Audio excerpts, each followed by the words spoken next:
그런 얘기들을 합니다. 그러다 보니 각자의 성공을 꿈꾸며 뭘 만들어가요? 스펙도 만들어가고 스토리도 만들어가는 거죠. 그러니까 스토리를 만들기 위해 가장 좋은 게 뭘까요?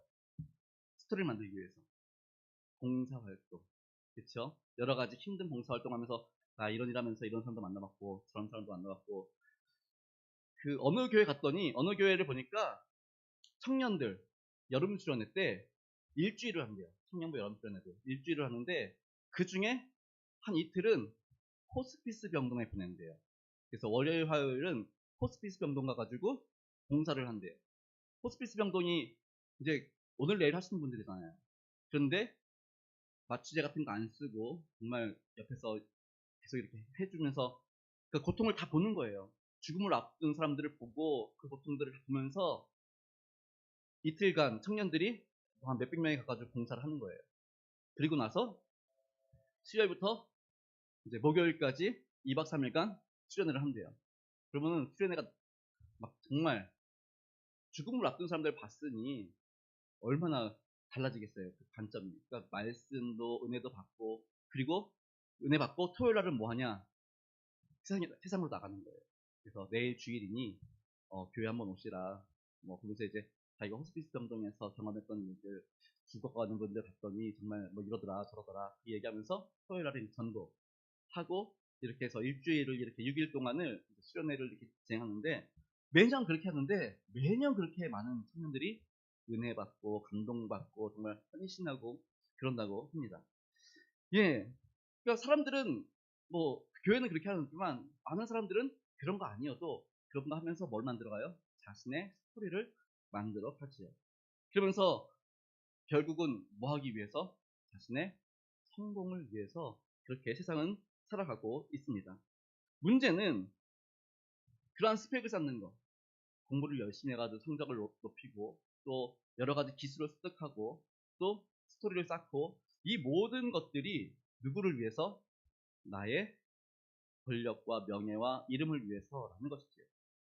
그런데 세상 사람들은 그렇게 하면, 그럼 그리스도인들은 그들이 말하는 그 스펙, 그들이 말하는 성공의 조건들, 이걸로부터 자유로울 수 있느냐라는 거죠. 제가 유튜브를 보다가 유튜브를 보다가 그 태남 태북이 다르대요. 태남 태북이. 그래서 태남이 뭐고 태북이 뭐야 그랬더니, 강남에 테헤란로를 중심으로 테헤란로 남쪽이 있고 테헤란로 북쪽이 있대요. 근데 테헤란로 남쪽은 뭐 압구정 뭐 그리고 또 그 비싼 동네 어디 있죠? 뭐 아무튼 뭐 그 비싼 동네, 그리고 그 밑에 쪽하고 좀 밑에는 삼성동 이쪽인데, 그 테남쪽은 아이들이 공부를 좀 못해도 신경 안 쓴대요. 그래가지고 뭐 공부 못했으면 뭐 못하면 딴 거 하면 되지 뭐 이러고, 테남쪽은 애들이 막 정시에 목숨을 건대요. 부모들도 그렇고 아이들도 그렇고. 근데 그 이제 일타 강사들이 나와가지고 얘기하는데, 왜 이렇게 다르지? 해남과 태북이 왜 이렇게 다르지? 똑같이 강남인데 둘 다 뭐 잘 사는 동네잖아요. 근데 왜 다르지? 그러고 봤더니 해남 쪽이 조금 더, 태북 쪽이 조금 더 부자래요. 좀 더 여유롭대요. 그러니까 아이들 그 성적 가지고 스트레스 받고 그걸로 인해서 미래를 망가뜨리고 그런 거 별로 그런 거 안 하고, 아이들이 알아서 자유롭게 돈 많으니까 너 하고 싶은 거 언제든지 시켜줄 수 있으니까 좀 이런 분위기. 그 다음에 이제 해남쪽은 부모님이 이렇게 힘들어가지고 학원도 보내주고 공부도 시켜줬는데 왜 이거밖에 안 돼? 그럼 아이들도 역시 내가 부모님께 정말 몇백만 원 이렇게 막 학원 갔는데 이거밖에 안 되니 속상해. 본인도 속상하고 그렇게 된다고 합니다. 그러니까 결국은 뭐 하는 거예요? 어떤 이들은 스펙을 쌓기 위해서 하지만, 그러니까 좀 이렇게 자유로운 분들은 자녀들을 그렇게 신경 안 써. 다른 거 하면 되지. 뭐 못하면 어때? 너의 재능을 키워가지고 너에게 맞는 거 하면 되지. 근데 조금 여유롭게 못하신 분들은 어떻게 해요? 이거밖에 없어. 이제 그런 거를 이야기하는 것을 들은 적이 있습니다. 우리도 마찬가지죠. 우리 그리스도인들도 사실은 세상의 기준과 이렇게 떨어질 수가 없습니다. 그래서 우리 아이들에게도 계속 공부해라, 뭐 해라, 뭐 해라, 뭐 해라. 학원 보내고 뭐 하고 다 하지요. 그런데 하나님이 그걸 원하시느냐라는 겁니다. 우리 아이들로 하여금 공부를 시키고 우리 아이들로 하여금 뭐 이렇게 최고의 교육을 받게 하길 원하고 좋은 대학 가기를 원하게 하고 그런데 그러면 그걸 하나님이 원하시느냐라는 거죠. 생각해 보셨습니까? 혹시? 하나님이 우리 아이는 서울대 가라고 해. 그러세요? 하나님이 우리 아이는 대학 꼭 가야 돼. 그렇게 말씀하세요? 그러지 않지요. 하나님은 왜 그렇게 말씀 안 하세요? 하나님은 우리에게 각자에게 달란트를 주셨단 말이에요. 달란트. 그러니까 각각마다 달란트를 주셨는데 그 달란트를 개발해가지고 하나님께 영광도 돌리고 자신의 또 이게 뭐 성공, 우리가 말하는 세상에서 말하는 그 성공을 이룰 수 있음에도 불구하고 달란트를 개발하지 않아요. 그냥 똑같은 교육 환경에서 똑같은 교육을 가지고 거기서 평가를 매기더라는 것이죠. 문제는 우리 하나님은 사람들의 스펙, 뭐 성공 이런 거 그렇게 연연해 하지 않으신다라는 겁니다. 사람의 힘으로 하면은 반드시 좌절이 있을 수밖에 없죠. 그런데 하나님은 오히려 약한 사람들, 부족한 사람들, 연약한 사람들 이런 사람들을 쓰시기를 더 좋아한다라는 것입니다. 그래서 창세기 출애굽기 이렇게 읽다 보면은 하나님이 왜 이스라엘 백성을 택했냐? 왜 택했대요? 인구가 많아서? 아니요, 오히려 약해서. 하나님 왜 약한 사람 택하세요? 강한 사람 택하면 좋잖아요. 강한 사람이, 그러니까 생각해보세요. 다윗과 골리앗. 우리 입장에서는 골리앗이 훨씬 더 좋아요. 힘도 세고, 덩치도 있고. 근데 하나님 입장에서는 하나님도 당연히 골리앗을 선택할 것 같은데 하나님은 다윗 같은 사람을 택하시는 거예요. 약한 사람, 부족한 사람, 아무것도 할 수 없을 것만 같은 사람. 왜요? 왜 하나님 약한 사람 택하세요? 하나님이 그 약한 사람 통해서 영광 받으시기 원하시는 거예요. 힘 있는 사람은, 능력 있는 사람은 무슨 일을 해놓고 나서 뭐라 그래요? 하나님이 도와주셨어. 그래도 나도 했어. 나도 이만큼 노력했어. 그리고 하나님도 도와주셨어. 이런 고백이 나온다는 거예요. 그러니까 100% 하나님의 도움이 아니라 뭐 90%는 하나님의 도움이 있었을지 몰라도 10% 정도는 내가 그렇게 말하더라는 거예요. 어떤 사람들이 힘 있는 사람들, 능력 있는 사람들. 근데 다윗 같은 사람들 어때요? 목동이잖아요. 전쟁에 뭐 한 번이나 나가봤어요? 그리고 그 나이가 그때 한 15살 뭐 그쯤 됐을 텐데 뭘 할 줄 알아요? 그러니까 다윗이 골리앗을 쓰러뜨릴 때 다윗이 할 수 있는 말이 뭐예요? 내가 했어야겠어요? 나는 아무것도 할 수 없어. 근데 누가? 하나님이 100% 하나님의 영광입니다. 그러니까 하나님은 힘 있는 사람, 능력 있는 사람 들어쓰시는 것보다 힘없고 연약한 사람을 들어쓰심으로 인해서 당신이 영광 받으시기를 기뻐하신다라는 것입니다. 베드로는 끝까지 예수님 곁에서 난 절대로 예수님 배신하지 않겠습니다. 그랬던 사람입니다. 정말 호언장담했던 사람입니다. 그런데 결국 베드로 어땠습니까? 자신의 힘과 자신의 의지를 믿었지만 실패할 수밖에 없었지요. 정말 바닥으로 떨어졌죠. 무능력하고 정말 나 같은 사람이 어떻게 살아가 이렇게 시리에 빠지게 됩니다. 그리고 낭망해서 고향으로 돌아가서 다시 어부의 생활로 돌아가게 됐죠. 요한복음 21장에 보면 그 얘기 나오잖아요. 분명히 베드로가 예수님의 부활을 목격했어요. 예수님 부활하신 거 봤어요. 몇 번? 3번이나 봤어요. 그런데도 불구하고 뭐가 있어요? 죄책감입니다. 내가 예수님을 대신했어. 나는 정말 무능력자야. 나는 정말 무가치해. 그러다 보니까 예수님을 위해 살 생각을 못해요. 그래서 제자들 7명, 자기를 포함해서 7명과 함께 갈릴리 호수에 가서 다시 물고기를 잡는 그러한 베드로.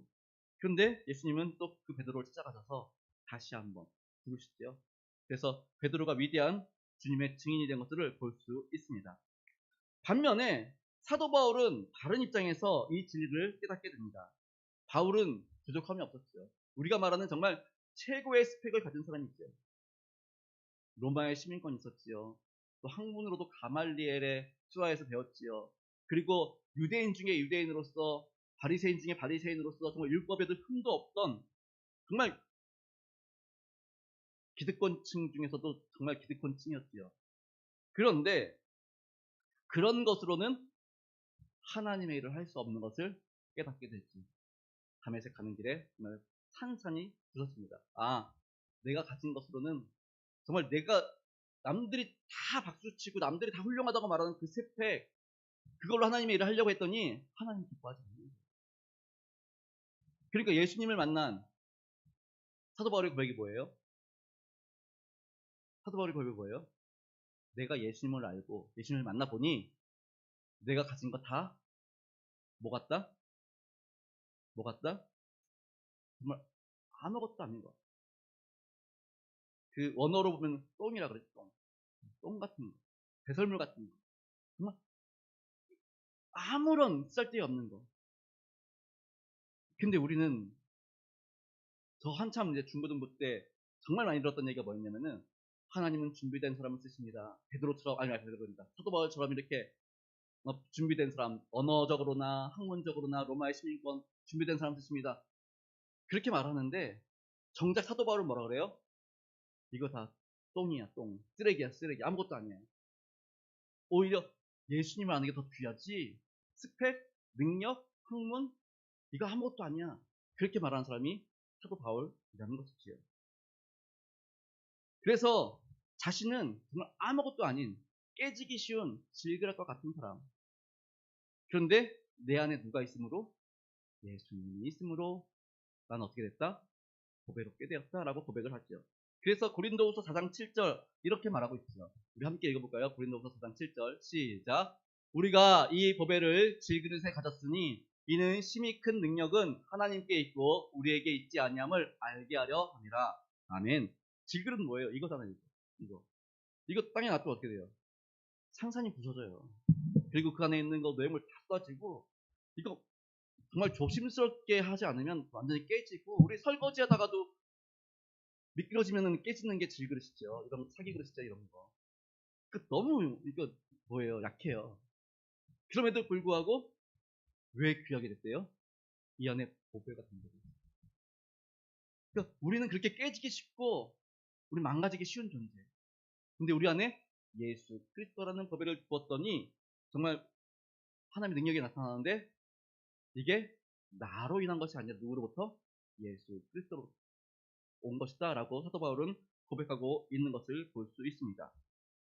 가정과 교회 일터 속에 자신이 기준 미달 부적격자라고 느껴질 때 그리고 그래서 근심과 걱정 불안들이 있을 때 우리는 더욱더 주님을 바라봐야 돼요.